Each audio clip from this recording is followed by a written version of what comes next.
أعوذ بالله من الشيطان الرجيم بسم الله الرحمن الرحيم الحمد لله رب العالمين والصلاة والسلام على سيدنا محمد صلى الله عليه وسلم وآله وصحبه الفائزين بإذن الله أما بعد ആദരണീയരായ ഉസ്താദന്മാര്, സ്നേഹനിധികളായ ശ്രോതാക്കള്, പ്രത്യേകിച്ച് റേഡിയോ ശ്രോതാക്കളായ സുഹൃത്തുക്കള്, അല്ലാഹു തആല നമ്മുടെ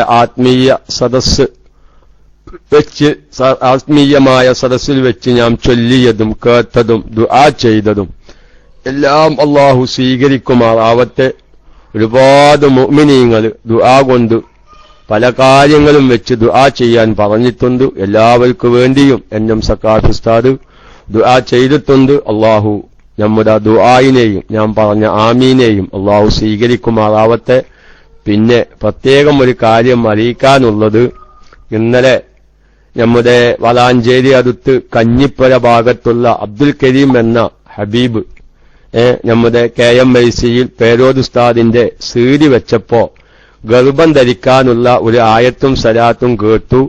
12 കൊല്ലത്തിനു ശേഷം അത് ഗർഭം ധരിച്ചു. ആ വിവരക്കും വെച്ച് ഇന്നലെ വൈകുന്നേരത്ത് നമ്മുടെ TT ഹസൻ ഉസ്താദ് പ്രത്യേകം ദുആ ചെയ്തിരുന്നു. അദ്ദേഹം ഇപ്പോ രാവിലെ എനിക്ക് വിളിച്ചിരുന്നു. ഞാൻ ആ സന്തോഷം ഒന്ന് അറിയിക്കാനാണ്. സന്തോഷം പൂർണ്ണമായിട്ടില്ല. വളാഞ്ചേരി അടുത്തൊരു ഹോസ്പിറ്റലിലായിരുന്നു അഡ്മിറ്റാക്കിയത്. അവർ സ്കാൻ ചെയ്തിട്ട് പറഞ്ഞു കുട്ടിക്ക് അനക്കം തീരെയില്ല, വളരെ അപൂർവമായി ചില സെക്കൻഡുകളെ അനങ്ങുന്നുള്ളൂ, ഒരു ഭാഗം കുട്ടിക്ക് വളർച്ച കുറവാണ്, അതുകൊണ്ട് സീരിയസ് ആണ്, B- രക്തമാണ്, അതുകൊണ്ട് അത് വളരെ വിഷമം പിടിച്ച ഒരു രക്തഗ്രൂപ്പാണ്. ആ രക്തഗ്രൂപ്പ് ഉള്ളവരെ ഹോസ്പിറ്റലിൽ തയ്യാറാക്കി നിർത്തിയാലേ ഞങ്ങൾ ലേബർ റൂമിലേക്ക് ഈ സ്ത്രീയെ കൊണ്ടുപോകുകയുള്ളൂ, അത്രയും ഗൗരവമാണെന്നും പറഞ്ഞു വലിയ ബേജാറാക്കി. ഏതായിരുന്നാലും ഞാൻ നമ്മുടെ നേതാക്കന്മാരുടെ മഹത്വം ഒന്ന് മനസ്സിലാക്കാൻ വേണ്ടി പറയാണ്. നമ്മുടെ ചെയർമാനും നമ്മുടെ എല്ലാമായ യൂസുഫുൽ ബുഖാരി തങ്ങൾക്ക് വൈലത്തൂർ പാപ്പാക്ക് അദ്ദേഹം വിളിച്ചു. വൈലത്തൂർ പാപ്പ അദ്ദേഹത്തോട് പറഞ്ഞു ആ ഹോസ്പിറ്റലിൽ നിന്ന് പെട്ടെന്ന് മാറ്റണം, വേറെ ഏതെങ്കിലും ഹോസ്പിറ്റലിലേക്ക് ആക്ക്. അപ്പൊ അദ്ദേഹം പറഞ്ഞത്ര എന്റെ വാപ്പിമ്മയും ഒറ്റക്കൊള്ളു, വേറെ ആരും ഇല്ല, ഉപ്പ ഒരു കിഡ്നി രോഗിയാണ്, അപ്പൊ മറ്റു ഹോസ്പിറ്റലിലേക്കൊന്നും കൊണ്ടുപോകാൻ മാർഗമല്ല എന്ന് പറഞ്ഞപ്പോലും തങ്ങൾപ്പാവ എന്ത് പറഞ്ഞു, അതൊന്നും അറിയില്ല, ആ ഹോസ്പിറ്റലിന് മാറ്റിയിട്ട് വിവരം പറയും, എന്നിട്ട് എനിക്ക് വിളിക്കുന്ന് പറഞ്ഞത്ര. ആ ഹോസ്പിറ്റലിന് മാറ്റി. ഞാൻ ആ ഹോസ്പിറ്റലിന്റെ പേര് പറഞ്ഞ് നമ്മളിപ്പോ അവരോട് തരം താഴ്ത്തൊന്നും വേണ്ട, എങ്ങനെ ആയാലും തിരൂർ ഭാഗത്തുള്ള ഹോസ്പിറ്റലിലേക്ക് മാറ്റി. അൽഹംദുലില്ലാ അവിടെ ചെന്ന് നോക്കുമ്പോ അവിടെ സ്കാൻ ചെയ്ത് അവിടുത്തെ വിദഗ്ധന്മാരായ ഡോക്ടർമാർ പറഞ്ഞു വെത്ര അദ്ദേഹത്തോട് നിങ്ങളുടെ ഭാര്യയ്ക്കൊരു കുഴപ്പമില്ല, ഒരു കുഴപ്പം, ആ കുട്ടിക്കൊരു കുഴപ്പമില്ല, നിങ്ങളുടെ ഭാര്യക്കും കുഴപ്പമൊന്നുമില്ല, ഗർഭാശയത്തിൽ കുറച്ചു വെള്ളത്തിന്റെ കമ്മിണ്ട്, അങ്ങനെ ഒരു പ്രശ്നമല്ലാതെ വേറെ ഒരു സീരിയസ് പ്രശ്നങ്ങളുമില്ല. പിന്നെ ഇപ്പൊ ഉള്ളൊരു വിഷയം എന്താണെന്ന് ചോദിച്ചാൽ ഈ സഹോദരിക്ക് ഇടക്കിടക്ക് ഒരു ഭയം വരുന്ന കാരണം ശരീരത്തിന് തളർച്ച സംഭവിക്കുന്നുണ്ട്. അത് പ്രസവത്തിനെ ചിലപ്പം ബാധിക്കും. കാരണം ഈ ശരീരം തളരുന്നത് അത് നോർമൽ പ്രസവത്തെ ബാധിക്കും എന്ന് ഡോക്ടർമാർ പറഞ്ഞിട്ടുണ്ട്. അതുകൊണ്ട് ഉസ്താദ് പ്രത്യേകമായി ദുആ ചെയ്യണം എന്ന് പറഞ്ഞ് എന്റെ ഒരു നമ്പർ അദ്ദേഹത്തിന്റെ കൈവശം ഉണ്ടായതുകൊണ്ട് എനിക്ക് വിളിച്ചതായിരിക്കും, മറ്റാർക്കെങ്കിലും വിളിച്ചിരിക്കുന്നോന്ന് അറിയില്ല. ഇന്നലെ അപ്പൊ ഞാൻ പറഞ്ഞു നിങ്ങൾക്ക് വേണ്ടിയിട്ട് ഇന്നലെ വൈകുന്നേരത്ത് ഏകദേശം ഒരു മഗ്‌രിബ് ബാങ്ക് കൊടുക്കാൻ നേരത്ത് ഞാൻ യാത്ര ചെയ്യുമ്പോൾ കേട്ടതാണ്. നമ്മുടെ ഹസൻ ഉസ്താദ് ഈ വിഷയം പറഞ്ഞു പ്രത്യേകം ഫാത്തിഹ ഓതി ദുആ ചെയ്തിട്ടുണ്ട് എന്ന സന്തോഷം അദ്ദേഹത്തെ അറിയിച്ചിട്ടുണ്ട്. അല്ലാഹു തആല യാതൊരു കുഴപ്പവും പ്രയാസവും വിഷമവും കൂടാതെ സുഖകരമായി പ്രസവിച്ച വിവരം അദ്ദേഹം എന്നോട് സന്തോഷം കൂടി അറിയിച്ചു. ഉസ്താദെ, എന്റെ ഭാര്യ പ്രസവിച്ചാൽ ഞാൻ ആദ്യം KMIC-യിലേക്കാണ് വിവരം അറിയിക്കുക, ഞാൻ ഉസ്താദിനെ വിളിക്കും എന്ന് പ്രത്യേകം ദുആ ചെയ്യാണ്. അത് നമ്മുടെ ആ KMIC-യുടെ ഒരു ബറക്കത്താണ്. നോക്കിങ്ങൾ ഒരു സീഡി കേട്ടതല്ല, പേരോട് ഉസ്താദിന്റെ പ്രസംഗം ലൈവായി കേട്ടതൊന്നല്ല, യാദൃശികമായി മൈക്ക് എടുക്കാൻ ആരും ഇല്ലാത്ത ഒരു സന്ദർഭം വന്നപ്പോ നമ്മുടെ KMIC കൂലിയാതോ അല്ലെങ്കിൽ മുസ്തഫ ആലൂയോ അങ്ങനെ റെക്കോർഡ് വെക്കുന്നവർ ആരെങ്കിലും റെക്കോർഡ് വെച്ചിട്ടുണ്ടാവും. ആ റെക്കോർഡ് ആ ഒരു സീരിയിൽ നിന്നാണ് അദ്ദേഹം അത് കേട്ടത്. ഒരു ആയത്തും ഒരു ഹദീസും സലാത്തും. അത് ഞാനും എന്റെ ഭാര്യയും അത് ആവർത്തിച്ച് ചെല്ലിയ കാരണം 12 കൊല്ലത്തിനു ശേഷമാണ് ഗർഭിണിയായത് എന്റെ ഭാര്യ. അപ്പൊ അത് വളരെയധികം ഒരു സന്തോഷമുള്ള ഒരു വിഷയമാണ്. നമ്മുടെ ക്ലാസ് റൂം എന്ത് സീഡി വെച്ചാലും എന്താണെങ്കിലും അതെല്ലാം ശ്രവിക്കുന്ന കേൾക്കുന്ന ശ്രോതാക്കൾ നമുക്കുണ്ട് എന്നതിനുകൂടി നമ്മുടെ ഈ ഒരു അനുഭവം തെളിവാണ്. അതുകൊണ്ട് നിങ്ങളെല്ലാവരും ആ ഒരു സന്തോഷത്തിനു വേണ്ടി റാഹത്തായി, കാരണം യൂസുഫുൽ ബുഖാരി തങ്ങൾ പാവാന്റെ ആ ഒരു അവസ്ഥ ഒന്ന് നോക്കാൻ അദ്ദേഹം പറഞ്ഞ നിക്കിന്റെ വാപ്പ കിഡ്നി രോഗിയാണ്, അതുകൊണ്ട് ദൂരം വയ്ക്കൊന്നും ഇപ്പൊ വളാഞ്ചേരി അടുത്ത്, കാരണം കഞ്ഞിപ്പലും വളാഞ്ചേരി ഏകദേശം 3 കിലോമീറ്ററിന്റെ വ്യത്യാസമുള്ളൂ. അപ്പൊ ഉപ്പാക്കും ഉമ്മാക്കൊക്കെ ഭാര്യന്റെ അടുത്തേക്ക് വന്നു പോകാനൊക്കെ ഈ ഹോസ്പിറ്റലാണ് സൗകര്യം എന്ന് പറഞ്ഞപ്പോലും തങ്ങൾപ്പാവ പറഞ്ഞു ആ ഹോസ്പിറ്റലിന് മാറ്റണം. അപ്പൊ നോക്കൂ, അപ്പോ ഇതൊക്കെ നമുക്ക് വേറെ ചില അനുഭവം കൂടി നമുക്കുണ്ട്, ചില പാഠം ഉൾക്കൊള്ളേണ്ടതുണ്ട് നമ്മളൊക്കെ. അതായത് ഒരു ഡോക്ടർ പറയുമ്പോഴേക്ക് സ്കാനിങ് റിപ്പോർട്ട് പ്രകാരം എന്തെങ്കിലൊക്കെ തീരുമാനങ്ങളിൽ എത്തിക്കാനുള്ളത് അത് നമ്മൾ ചിന്തിക്കേണ്ട കാര്യമാണ്. ഏതായിരുന്നാലും ഞാൻ സമയം കളയുന്നില്ല. നമ്മുടെ ആ പ്രിയപ്പെട്ട ആ സഹോദരന്റെ ഭാര്യ സുഖകരമായി റാഹത്തായി യാതൊരു കുഴപ്പവുമില്ലാതെ പ്രസവിക്കട്ടെ. ആ പ്രസവിച്ച സന്തോഷ വാർത്ത നമുക്കും പങ്കുവെക്കാൻ അല്ലാഹു തആല തൗഫീഖിനെ പ്രദാനം ചെയ്യുമാറാവട്ടെ.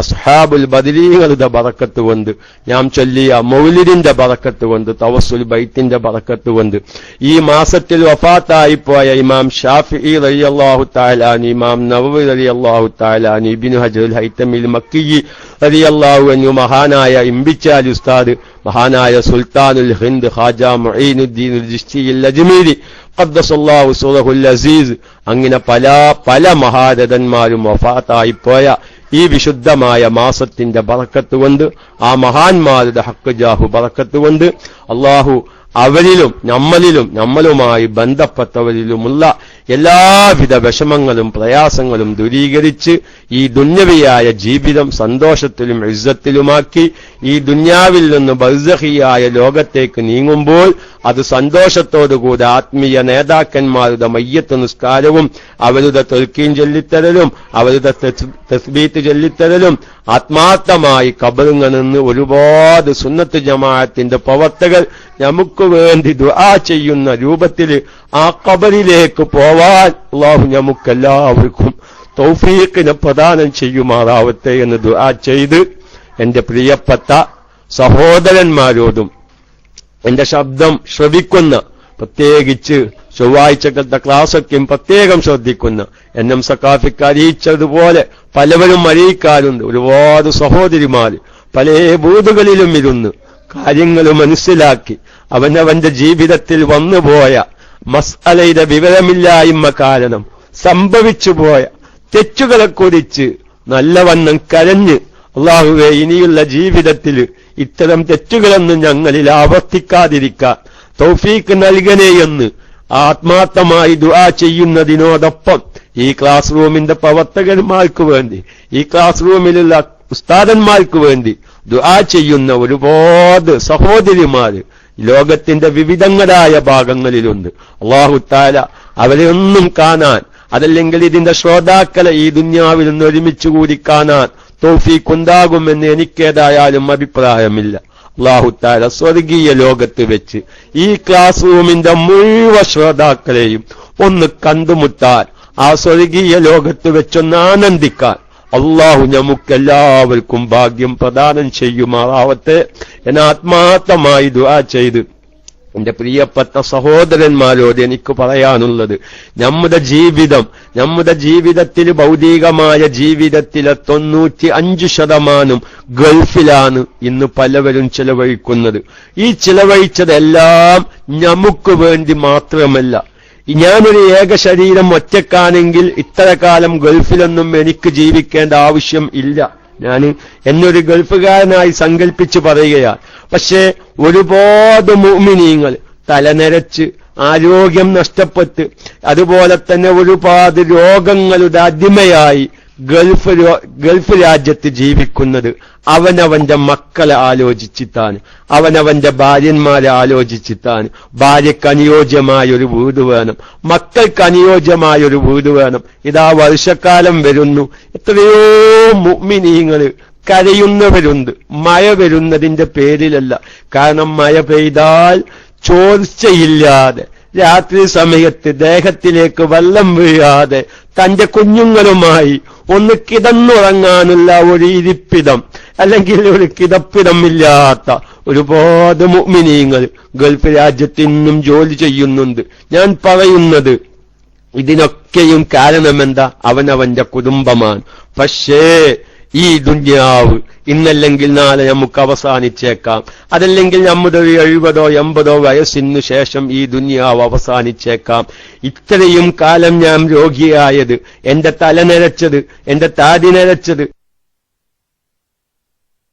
എന്റെ ശരീരത്തിൽ മാരകമായ എന്റെ മക്കൾക്ക് വേണ്ടി.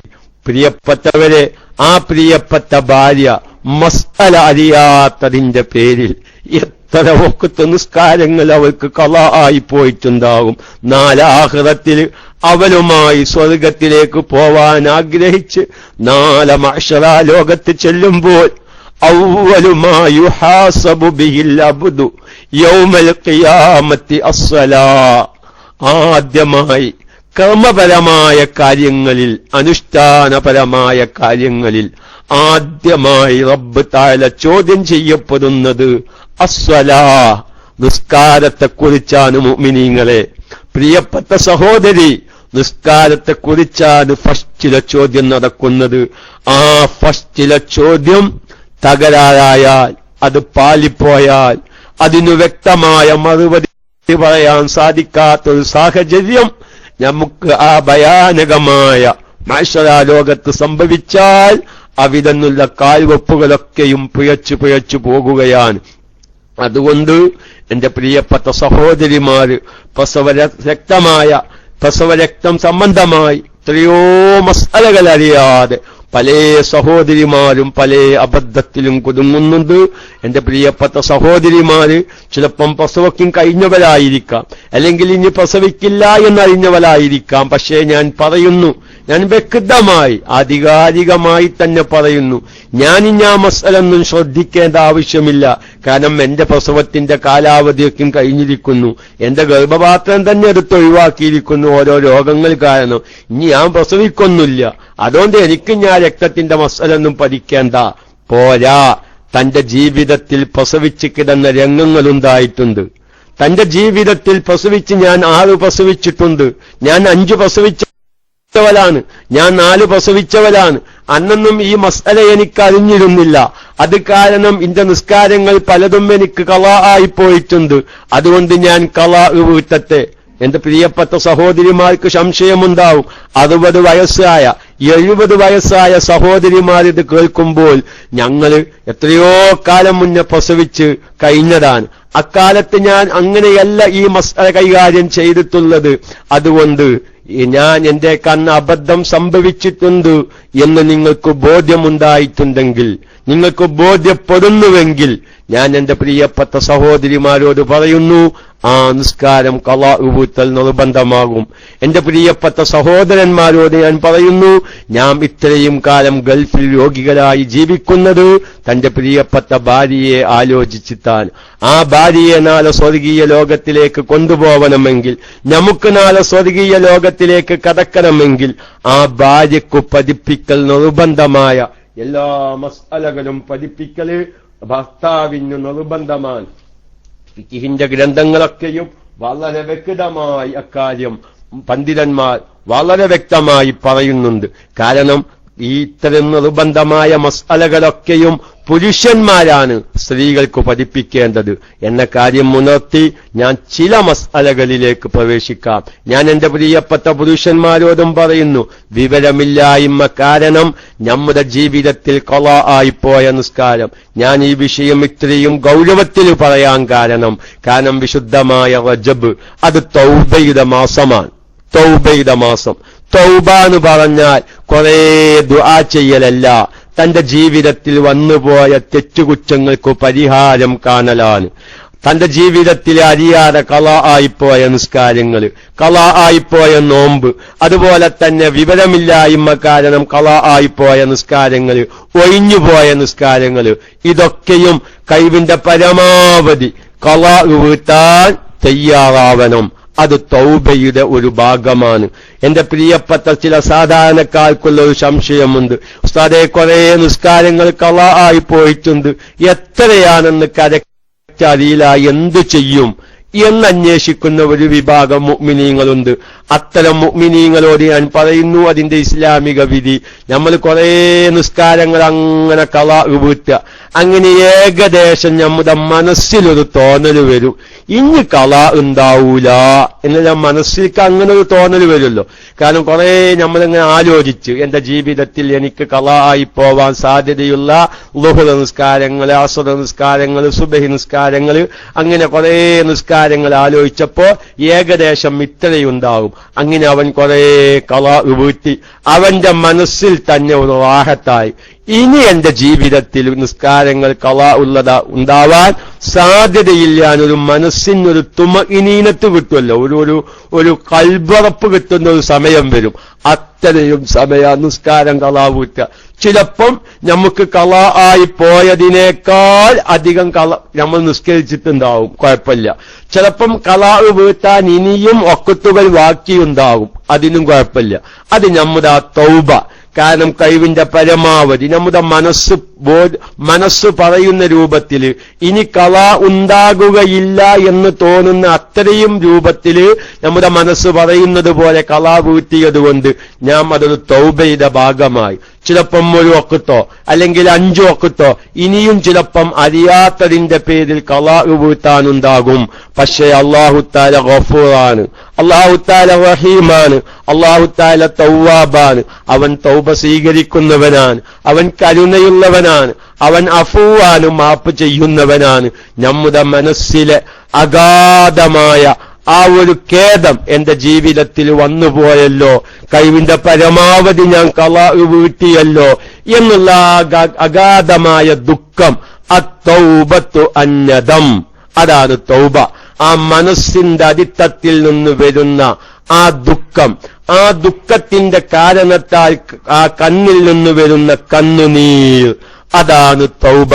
അല്ലാഹു തആല അങ്ങനത്തെ നമ്മുടെ ജീവിതത്തിൽ വന്നുപോയ അപാകതകൾ ആലോചിച്ച് മനസ്സുരുകി കണ്ണീരൊലിപ്പിക്കുന്ന ഒരു രാത്രി അല്ലാഹു തആല ഈ വിശുദ്ധമായ റജബിൽ നമുക്ക് പ്രദാനം ചെയ്യുമാറാവട്ടെ. അല്ലാഹുവിനെ ഭയപ്പെട്ട് കരഞ്ഞ ഒരു മനുഷ്യനും നരകത്തിൽ കടക്കുന്ന പ്രശ്നമേ ഇല്ല എന്ന് റസൂലുള്ളാഹിന്റെ ഹദീസ് വളരെ വ്യക്തമാണ്. അല്ലാഹു തആല കരയുന്ന ഒരു മനസ്സ്, ദുഃഖിക്കുന്ന ഒരു മനസ്സും ആ ദുഃഖത്തിന്റെ പേരിൽ കണ്ണീരൊഴുകുന്ന കണ്ണും അള്ളാഹു നമുക്ക് പ്രദാനം ചെയ്യുമാറാവട്ടെ എന്ന് പറഞ്ഞ് എന്റെ പ്രിയപ്പെട്ട പുരുഷന്മാരുടെ ശ്രദ്ധയ്ക്ക്, പലപ്പോഴും നമ്മൾ ചില നിസ്കാരങ്ങളൊക്കെയും കള ആവുന്നുണ്ട്. ഞാൻ ഒരു ഉദാഹരണം, അത് ഗൾഫുകാരായ സഹോദരിമാര് അതത്ര ശ്രദ്ധിച്ചോളമെന്നില്ല, പക്ഷെ അത് വെള്ളിയാഴ്ച ഇൻഷാ അല്ലാഹ് എല്ലാ വെള്ളിയാഴ്ചയും പുരുഷന്മാർ ജുമുഅയുമായി അറിയേണ്ട കുറെ മസ്അലകൾ വിശദീകരിക്കുന്ന ഒരു സ്പെഷ്യൽ ക്ലാസ് അൽഹംദുലില്ലാഹ് വെള്ളിയാഴ്ച മൗലിദിന്റെ ശേഷം നമ്മുടെ KMICയിൽ നടക്കുന്നുണ്ട്. അത് പുരുഷന്മാർ പ്രത്യേകം ശ്രദ്ധിക്കേണ്ടതാണ്. ജുമുഅയുമായി ബന്ധപ്പെട്ട കുറെ മസ്അലയാണ്. ആ ജുമുഅയുമായി ബന്ധപ്പെട്ട മസ്അലയിൽപ്പെട്ട ഒരു മസ്അലയാണ്. ഞാൻ ആ ഒരു മസ്അലയിലേക്ക് ഇപ്പോൾ കടക്കുകയല്ല, പക്ഷേ നിസ്കാരം കളാ ആവുന്ന വിഷയം ഒന്ന് മനസ്സിലാക്കാൻ വേണ്ടി ഉണർത്തുകയാണ്. ജുമുഅ കിട്ടുകയില്ല എന്ന് ഏകദേശം ഉറപ്പുള്ളതോടുകൂടെ വെള്ളിയാഴ്ച ഫജ്ർ സാദിഖ് വലിവായതിന്റെ ശേഷം യാത്ര പോവൽ ഹറാമാണ്. പക്ഷെ ഇത് യാത്ര പോവൽ ഹറാമാണെന്ന് പലവർക്കും അറിയാം. പക്ഷേ ഹറാമാണെന്ന് അറിഞ്ഞുകൊണ്ട് യാത്ര പോകുകയും ആ യാത്രയിൽ പലവരും ആ യാത്രയിലുള്ള നിസ്കാരം ജംആക്കുകയും ഖസറാക്കുകയും ചെയ്യുന്നത് കാണാം. അത് പാടില്ല. അങ്ങനെ ഈ വെള്ളിയാഴ്ച ജുമുഅ ലഭിക്കില്ല എന്ന് കാണുന്ന രൂപത്തിൽ ഫജ്ർ സാദിഖ് വെളിവായതിന്റെ ശേഷം ഒരാള് വെള്ളിയാഴ്ച വൈക്കന്ന് യാത്രയുടെ ഇടയിൽ വെച്ച് ജുമുഅ ലഭിക്കില്ല എന്ന് ഏകദേശം ഉറപ്പുണ്ടെങ്കിൽ അവിടെ ജുമുഅ മുടങ്ങുന്ന രൂപത്തിൽ യാത്ര പോവാൻ പാടില്ല. പിന്നെ നിർബന്ധിത സാഹചര്യങ്ങളുണ്ട്. ഇൻഷാ അല്ലാഹ് അത് അതിന്റെ വിശദീകരണത്തിൽ വരും. അങ്ങനെ നിർബന്ധിത സാഹചര്യങ്ങളൊന്നുമില്ലാതെ ഇവന്റെ സൗകര്യം നോക്കിയപ്പം വെള്ളിയാഴ്ച യാത്ര പുറപ്പെടുന്നു, വൈക്കന്ന് ജുമുഅ കിട്ടൂലാന്ന് എനിക്കറിയാം. ഉദാഹരണം പറയാ, വെള്ളിയാഴ്ച 1 മണിക്കാണ് കരിപ്പൂര് എയർപോർട്ടിൽ നിന്ന് ഫ്ലൈറ്റ് എന്ന് സങ്കല്പിക്കുക. ഉറപ്പാണല്ലോ 1 മണിക്ക് ഫ്ലൈറ്റ് ആണെങ്കിൽ ഏകദേശം 1 മണിക്കൂർ മുമ്പെങ്കിലും അല്ലെങ്കിൽ 2 മണിക്കൂർ മുമ്പെങ്കിലും എയർപോർട്ടിൽ എത്തണം. പിന്നെ എയർപോർട്ടിന്റെ ഉള്ളിൽ നിന്ന് ഇപ്പൊ ജുമുഅ നിസ്കരിക്കാൻ സാധിക്കില്ല. പക്ഷേ ചില ആളുകൾ എന്ത് ചെയ്യുന്നു, അവരെ നമ്മൾ ശ്രദ്ധിക്കേണ്ടത്. ഇതറിയുന്ന ആളുകൾ തന്നെ അവിടെ ചെയ്യുന്നത്, ഏതായാലും 1 മണിക്കാണ് ഫ്ലൈറ്റ്, 12:30 ളുഹ്ർ ബാങ്ക് കൊടുക്കുമല്ലോ, അപ്പൊ അതുകൊണ്ട് ഇനി ഫ്ലൈറ്റ് കയറിയാല് അസർ നിസ്കരിക്കാല, ളുഹ്ർ നിസ്കരിക്കാൻ കൂടൂല, അല്ലെങ്കിൽ അസർ നിസ്കരിക്കാൻ കൂടൂല എന്ന് പറഞ്ഞിട്ട് ഫ്ലൈറ്റിലേക്ക് കയറുന്നതിന് മുമ്പ് അസറിനെ ളുഹ്റിലേക്ക് ഇങ്ങനത്തെ മുന്തിച്ച് ജംആക്കി പലവരും കസറാക്കി നിസ്കരിച്ച് ഒറ്റ ഫ്ലൈറ്റ് കയറ്റല. ഓനെന്താ മനസ്സിലാക്കി, ഇവിടെ ജുമുഅ ലഭിച്ചിട്ടില്ല, അല്ലെങ്കിൽ യാത്ര ഓനിക്ക് ഹറാമാണെന്ന് ഓനിക്കറിയാം. പക്ഷേ ഈ ഹറാമായ യാത്രയിൽ ഇവിടെ ഇങ്ങനെ ളുഹുറും അസറും അസറിനെ മുന്തിച്ച് ജംആക്കി കസറാക്കി നിസ്കരിക്കാൻ പറ്റില്ല എന്ന് വിവരമില്ലാത്ത പലവരുമുണ്ട്. അങ്ങനെ ആരുടെയെങ്കിലും ജീവിതത്തിൽ സംഭവിച്ചിട്ടുണ്ടെങ്കിൽ പ്രിയപ്പെട്ട മുഅ്മിനീങ്ങളെ എന്തു ചെയ്യണമെന്നറിയോ? ആ നിസ്കാരം ഖളാ വീട്ടേണ്ടി വരും. നിസ്കാരം ഈ കസറാക്കി നിസ്കരിച്ച ളുഹുറും മുന്തിച്ച് ജമ്മാക്കിയ അസറും ഖളാ വീട്ടേണ്ടി വരും. കാരണം ഇപ്പോൾ ഈ ജുമുഅന്റെ സമയം കഴിയുന്നത് വരെ അവന്റെ യാത്ര ഹറാമാണ്. ജുമുഅന്റെ സമയം കഴിയുന്നത് വരെ എന്ന് പറഞ്ഞാൽ ഇനി അവനിക്ക് ജുമുഅ കിട്ടുകയില്ല എന്ന് ഉറപ്പാകുന്ന സമയം വരെ അവന്റെ യാത്ര ഹറാമാകുന്നു. ആ യാത്ര ഹറാമാകുന്ന സമയം വരെ കസറാക്കുക ജംആക്കുക പോലത്തെ ആനുകൂല്യം അവനിക്ക് ലഭിക്കുന്നതല്ല. ഞാനിത് പറയാൻ കാരണം, 1-2 യാത്രക്കാര് ഇങ്ങനെ വിളിച്ചു ചോദിക്കുകയും അവർ നിസ്കരിക്കുകയും ചെയ്തു സംഭവം ഉണ്ടായിട്ടുണ്ട്. അവർക്കറിയാം യാത്ര പോവാൻ പാടില്ല, ജുമുഅ കിട്ടൂലെന്ന് അവർക്കറിയാം. പിന്നെ ഈ തീയതി ഒന്ന് മാറ്റണമെന്നും കുഴപ്പമില്ല, പിന്നെ സൗകര്യം നോക്കിയിട്ട് വെള്ളിയാഴ്ച പോവുകയാണ്. ഏതായാലും ജുമുഅ പോയാലും പിന്നെ ളുഹ്ർ നിസ്കരിച്ചാൽ മതിയല്ലോ എന്നൊക്കെ ഒരു ധാരണ പല സാധാരണക്കാരുടെ മുമ്പിലുണ്ട്. ഞാൻ പറയട്ടെ, ഇത്തരം മസ്അലകൾ അറിയാതെ ജമ്മും കസറാക്കിയ ആൾക്കാരുണ്ടാവും. പക്ഷെ വാസ്തവത്തിൽ ഇവരെ കസറാക്കിയ ളുഹ്ർ സഹിയായിട്ടില്ല. 1 മണിക്ക് അല്ലെങ്കിൽ 12:35 അല്ലെങ്കിൽ 12:40 എയർപോർട്ടിൽ വെച്ച് ജുമുഅ ലഭിക്കാത്ത ഹറാമായ യാത്രയിൽ അവനെന്ത് ചെയ്തു, ളുഹ്ർ ഇവരെ കസറാക്കി നിസ്കരിച്ചു. 1 മണിക്ക് ഫ്ലൈറ്റാണ്, പെട്ടെന്ന് കസറാക്കി നിസ്കരിക്കാം, അതോനിക്കറിയാം. ദീർഘയാത്രക്കാര് കസറാക്കി നിസ്കരിക്കാൻ അങ്ങനെ ളുഹ്ർ കസറാക്കി നിസ്കരിച്ചു. പക്ഷെ ആ നിസ്കാരം അവിടെ സഹീഹായിട്ടില്ല. എന്റെ കാരണം ആ ളുഹ്ർ കസറാക്കി നിസ്കരിക്കൽ അനുവദനീയമായ യാത്രക്കാരനല്ല ഇവൻ. അവനെന്ത് ചെയ്തു, ഫ്ലൈറ്റിൽ കയറിയാൽ ഇനി അസർ ലഭിക്കില്ല എന്ന് വിചാരിച്ച് മുന്തിച്ച് ജമ്മാക്കിയിട്ടുണ്ട്. അപ്പൊ യഥാർത്ഥത്തിൽ അസറിന്റെ സമയത്തല്ല, യാത്രക്കാരന് അസറിന്റെ സമയമാണെങ്കിലും ഇവന്റെ യാത്ര ജുമുഅ ലഭിക്കാത്ത യാത്രയായതുകൊണ്ട് ഇവന്റെ യാത്ര ഹറാമാകുന്നു. ഈ ജുമുഅ നഷ്ടപ്പെടുന്ന സമയം വരെ ഇവനിക്ക് ആനുകൂല്യങ്ങൾ ബാധകമല്ല.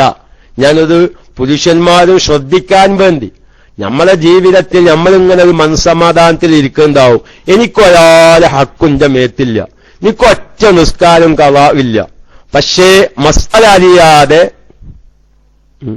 എന്തായാലും ദീസീന് എഴുതുന്നു, ശബ്ദം കേൾക്കാല്ലേ? മെയ്ക്ക് ദീസീനെന്തോ എഴുതിയ മാതിരി. ശബ്ദം കേൾക്കാല്ലേ? എന്റെ ശബ്ദം ഓക്കല്ലേ? യെസ്. എന്താണ് ചിലവരിങ്ങനെ മൈക്ക് ദീസി അവർക്ക് കട്ടുണ്ടാവും, അവർ പ്രത്യേകം ശ്രദ്ധിക്കണട്ടോ. ഒരാൾക്ക് കത്തയച്ചിട്ട് ഈസി ആകുമ്പോ ഈ ക്ലാസ് എടുക്കുന്ന ആൾക്കാർക്കൊരു വിഷമാവും. എന്റെ ശബ്ദം കേൾക്കുന്നില്ല ചിലപ്പോ മൈക്ക ഊതും. അപ്പൊ അതുകൊണ്ട് കത്തുള്ളവന് കത്തുണ്ട് എന്ന് പറയലായിരിക്കും ഏറ്റവും നല്ലത്. അപ്പൊ ഞാൻ വളരെയധികം ശ്രദ്ധിക്കാൻ വേണ്ടി ഒന്ന് സൂചിപ്പിച്ചു. ഇൻഷാ അല്ലാഹ് എന്റെ പ്രിയപ്പെട്ട സഹോദരന്മാര് വെള്ളിയാഴ്ച നടക്കുന്ന അങ്ങനത്തെ ക്ലാസുകൾ ജുമുഅയുമായി ബന്ധപ്പെട്ട മസ്അല അത് സഹോദരിമാരല്ലല്ല അറിയേണ്ടത്. കാരണം ജുമുഅ അവർക്ക് നിർബന്ധമില്ലല്ലോ. അപ്പൊ അതുകൊണ്ട് പുരുഷന്മാർക്ക് അങ്ങനത്തെ ഒരുപാട് മസ്അലകൾ നമുക്ക് പഠിപ്പിക്കാനുണ്ട്. അപ്പോഴാണ് നമുക്ക് ബോധം വരിക. എന്ത് ബോധം വരും? അൽഹംദുലില്ലാഹ് എന്റെ ജീവിതത്തിലും ഒരുപാട് നിസ്കാരം ഖളാ ആയി പോയിട്ടുണ്ട്. അങ്ങനെ നമ്മുടെ ഹക്കതവാദാണെങ്കിൽ ഏതായാലും തൗബയുടെ മാസമാണല്ലോ റജബ്. എത്രയോ അറിയാത്ത ഹക്ക് നമ്മുടെ ശരീരത്തിലുണ്ട്. ഒരു മസ്അല ഞാൻ പറയാം. അതും കാരണം റജബായതുകൊണ്ട് ആ റജബിന് നമ്മളിങ്ങനെ മനസ്സുരുകി ദ്വാരിക്കും. പക്ഷേ ആ തൗബയുടെ ഒരു ഭാഗമാണ് സാമ്പത്തികരവാദ വലിച്ചതും നമ്മുടെ ശരീരത്തിൽ കുടുങ്ങിയിട്ടുണ്ടെങ്കിൽ, ആരാന്റെ ഹക്ക് കുടുങ്ങിയിട്ടുണ്ടെങ്കിൽ, അല്ലെങ്കിൽ ഭാര്യ സന്താനങ്ങൾക്ക് ചെലവ് കൊടുത്തേത്ത് കുടുങ്ങിയിട്ടുണ്ടെങ്കിൽ അത് കൊടുത്തൊഴിവാക്കണം. ഞാനൊരു ചെറിയ ഉദാഹരണം പറയാം. അതൊക്കെ എത്രയോ സാധാരണക്കാരിൽ ഇന്ന് സംഭവിക്കുന്ന ഒരു മേഖലയാണ്. വാപ്പ മരിച്ചു നോക്കുമ്പോ തറവാട്ടിൽ ഏറ്റവും ചെറിയ മകനാണ് താമസിക്കുന്നത്. വേറെ 2 ആമക്കളുണ്ട്. അവരൊക്കെ വെവ്വേറെ പെര വാപ്പ മരിക്കുന്നതിന്റെ മുമ്പ് തന്നെ വേറെ പെര കയറ്റിയിട്ട് വേറെ പോയിരിക്കുന്നു. തറവാട്ടിൽ വാപ്പിമ്മയും ചെറിയ മകനുമാണ് താമസിക്കുന്നത്. വാപ്പ മരിക്കലോടുകൂടെ ഇത് വാപ്പാന്റെ സ്വത്താണ്. ഈ തറവാട് ഈ വാപ്പയുടെ സ്വത്താണ്. ഇനി ആ വാപ്പ മരിച്ച് ആത്മാവ് കണ്ണിൽ നിന്ന് പിരിയലോടുകൂടെ ആ വാപ്പയുടെ ശരീരത്തിൽ നിന്ന് ആത്മാവ് ആ കണ്ണിലൂടെ പിരിയലോടുകൂടെ ആ വളപ്പിലുള്ള ഓരോ തേങ്ങയിലും ഓരോ മക്കളും അവകാശികളാണ്. ചില ചെറിയ മക്കൾ വാശി പിടിക്കും. എന്ത്? സ്വത്ത് ഓഹരി വെക്കാതെ വാശി പിടിക്കും. ജ്യേഷ്ഠന്മാരൊക്കെ പറഞ്ഞു വാപ്പ മരിച്ചില്ലേ, നമുക്ക് ആ സ്വത്തൊക്കെ ഒന്ന് ഓരി വെക്കുക. ചിലപ്പോ എന്തെങ്കിലുമൊക്കെ വാശിക്കും വൈരാഗ്യത്തിനും വേണ്ടി സ്വത്ത് ഓഹരി വെക്കാതെ എന്തെങ്കിലൊക്കെ തട്ടിപ്പും വെട്ടിപ്പും പറഞ്ഞ് ഈ ചെറിയ മക്കള് തറവാട്ടിൽ തന്നെ ബലം പ്രയോഗിച്ച് താമസിക്കുന്നു. ആ വളപ്പിൽ ഇരുന്ന തേങ്ങയും മാങ്ങയും ആ ചെറിയ മകൻ ഒറ്റക്കുപയോഗിക്കുന്നു. അത് ഈ ജ്യേഷ്ഠന്മാര് മറ്റു അവകാശികൾ പൊരുത്തപ്പെട്ടു കൊടുത്തിട്ടില്ലെങ്കിൽ ആ തിന്നുന്ന മാങ്ങ ഹറാമാണ്, ആ തേങ്ങ തിന്നൽ ഹറാമാണ്. ഇത് അവന്റെ ഓഹരി കഴിച്ച് എന്താ ചെയ്യുന്നത്? തറവാട്ടിൽ താമസിക്കുന്നവര് സ്വത്ത് ഓഹരി വെക്കാൻ പറഞ്ഞിട്ട് ഓഹരി വെക്കുന്നില്ല. അവരുടെ ഇഷ്ടത്തിന് തേങ്ങ ഇടുന്നു, മാങ്ങ ഇടുന്നു, ആ വളപ്പിലുള്ള ഫലങ്ങൾ അവരുപയോഗിക്കുന്നു. പക്ഷേ ഒരു 10 തേങ്ങ ഇട്ടുന്ന് വെക്കുക. ഇതിഞ്ഞ് വാപ്പയുടെ സ്വത്താണ്. അതുകൊണ്ട് ആ 10 തേങ്ങ ഇട്ടാൽ ആ 10 തേങ്ങയിലും ഈ വാപ്പ മരിച്ചാൽ ആരൊക്കെയാണോ അവകാശികളുള്ളത് അവരൊക്കെ അതിന്റെ അവകാശികളാണ്. പക്ഷെ അവർ പൊരുത്തപ്പെട്ട് കൊടുക്കാത്ത കാലത്തോളം ഈ തിന്നുന്നത് ആരാന്റെ ഹക്കാണ്. അത് മറന്നുപോകരുത്. ഒന്ന്, ഏതായാലും വരാൻ പോകുന്ന റമളാനുമായി ബന്ധപ്പെട്ട ഒരു മസ്അലയിലേക്ക് കൂടി ഞാൻ സൂചിപ്പിക്കട്ടെ. ഈ സമയത്തൊക്കെയും ഇത്തരം ക്ലാസുകൾ ശ്രദ്ധിക്കുന്ന സഹോദരിമാരുണ്ടായതുകൊണ്ട് റമളാനിലെ നോമ്പ് ഖളാ ആക്കി കൊല്ലം പിന്തിപ്പിച്ചതിന്റെ പേരിൽ മുദ്ദു കൊടുക്കാനുള്ളവർ അതിന്റെ മുദ്ദു കൊടുക്കാതെ സുഖമായി നല്ല ബിരിയാണി വെച്ച് കഴിക്കുക ഹറാമാണ്. സംശയം എന്താ? ആർക്കെങ്കിലും സംശയം തോന്നുന്നോ? നമ്മുടെ മുതലിൽ നിന്നൊരു അവകാശം ആൾക്കുണ്ട്. ഞാൻ നോമ്പ് നോൽക്കാതെ കാരണം കൂടാതെ കൊല്ലം പിന്തിപ്പിച്ചതിന്റെ പേരിൽ എനിക്ക് എന്റെ സ്വത്തിൽ നിന്ന് ഈ ഭാഗത്തുള്ള ഫക്കീരന്മാരും മിസ്കീന്മാർക്ക് ഭക്ഷണം കൊടുക്കൽ എനിക്ക് നിർബന്ധ. അത് കൊടുക്കാതെ നമ്മൾ സുഖമായി സുഭിക്ഷമായ ഭക്ഷണം കഴിക്കുക. ആ ഫക്കീരന്മാരും മിസ്കീന്മാരും മുതലല്ലേ നമ്മൾ ഉപയോഗിക്കുന്നത്, അവർക്ക് നമ്മളത് കൊടുക്കണ്ടേ? നമ്മൾ ആരെങ്കിലും ശ്രദ്ധിക്കുന്നുണ്ടോ? ഞാൻ പറയുന്നത് നമ്മളൊക്കെ നല്ല സൂഫികളാണ്. ഇനി ആ ഒരാളുടെ ഹക്കും എന്റെ മേത്തില്ല, എനിക്കൊരു ഒറ്റ നിസ്കാരം ഖളാ ഇല്ല എന്ന് ചിന്തിക്കുന്ന നല്ല നല്ല സാധാരണക്കാരുണ്ട്. പക്ഷേ മസ്അലകളിലേക്ക് കടക്കുമ്പോ എത്രയോ ഹക്ക് നമ്മുടെ ജീവിതത്തിൽ കൊടുത്തു വീട്ടാനുണ്ട്, എത്രയോ നിസ്കാരങ്ങൾ നമുക്ക് കൊടുത്തു വീട്ടാനുണ്ട്, ഖളാ വീട്ടാനുണ്ട്. അല്ലാഹു തആല കേൾക്കാനും മനസ്സിലാക്കാനും പ്രായോഗികമാക്കാനും തൗഫീഖ് നൽകുമാറാവട്ടെ എന്ന് പറഞ്ഞ് എന്റെ പ്രിയപ്പെട്ട സഹോദരിമാരുടെ ശ്രദ്ധയിലേക്ക് ഞാൻ 1-2 മസ്അല പറഞ്ഞു തരാം. ആദ്യമായി വളരെ തെറ്റിദ്ധരിച്ച ഒരു മസ്അല. പ്രസവരക്തവുമായി ബന്ധപ്പെട്ടതല്ല. പ്രസവരക്തവുമായി ബന്ധപ്പെട്ടത് എന്ന് പറഞ്ഞാൽ പ്രസവവുമായി ബന്ധപ്പെട്ട ഒരു മസ്അലയാണത്. കാരണം നമ്മുടെ നാടുകളിലൊക്കെ പൊതുവിൽ ഒരു വിശ്വാസമുണ്ട്. എന്താ വിശ്വാസം? ഒരു സ്ത്രീ ഗർഭിണിയായാൽ പിന്നെ ആ സ്ത്രീക്ക് എന്തുണ്ടാവൂല? ഹൈള് രക്തം കാണുകയില്ല. ഇത് എത്ര പറഞ്ഞാലും ചില സഹോദരിമാരുടെ മണ്ടയിലേക്കാണ്ട് കേറുന്നില്ല. അതാണ് കേറ്റാൻ വേണ്ടിയിട്ടാണ് ഞാൻ ഒന്നുകൂടി ഏതോ ഒരു പ്രാവശ്യം 1-2 പ്രാവശ്യം ഇത് ഉണർത്തിയിട്ടുണ്ട്. പക്ഷെ വീണ്ടും വീണ്ടും പറയുമ്പോഴാണല്ലോ, ഒരിക്കൽ പറയുമ്പോ ചിലവര് വിചാരിക്കുന്നത് ആ ഉസ്താദിന്റെയൊക്കെ പയച്ചതേക്കാലം, ഓർമ്മയില്ലാതെ പറഞ്ഞതേക്കാലം, അങ്ങനെ ഒരു തോന്നൽ എല്ലാവർക്കും വരില്ലേ? കാരണം നമ്മുടെ ഹൃദയത്തിൽ 100% അങ്ങനെയാണെന്ന് മനസ്സിലാക്കി വെച്ച ഒരു മസ്അല, ആ മസ്അലയുടെ എതിര് കേൾക്കുമ്പോ ഒരു പ്രാവശ്യം പറയുമ്പോ ശ്രോതാക്കൾ എന്ത് വിചാരിക്കും? അത് അയാൾ ഓർമ്മയില്ലാതെ പറഞ്ഞതേക്കാരെന്ന്, പയച്ചു പറഞ്ഞതേക്കാൾ. പക്ഷെ 2ാമത്തെയും 3ാമത്തെയും പ്രാവശ്യം ആവർത്തിച്ചു പറയുമ്പോ ശ്രോതാക്കൾ മനസ്സിലാക്കുകയല്ല, അത് പയച്ചതല്ല, അത് മസ്അല അങ്ങനെ തന്നെയാണ്. അതുകൊണ്ടാണ് ഇത് വീണ്ടും ആവർത്തിക്കുന്നത്. അതുകൊണ്ടാണല്ലോ റസൂലുള്ളാഹിന്റെ ഒരു സ്വഭാവം. അനസ് റളിയല്ലാഹു തആല റിപ്പോർട്ട് ചെയ്ത ഹദീസിൽ കാണാം, റസൂലുള്ള ചില കാര്യങ്ങൾ പറഞ്ഞാൽ 3 ആവർത്തിച്ചു പറയുന്നു. 3 ആവർത്തിച്ചു പറയും. എന്തിന്? അതാ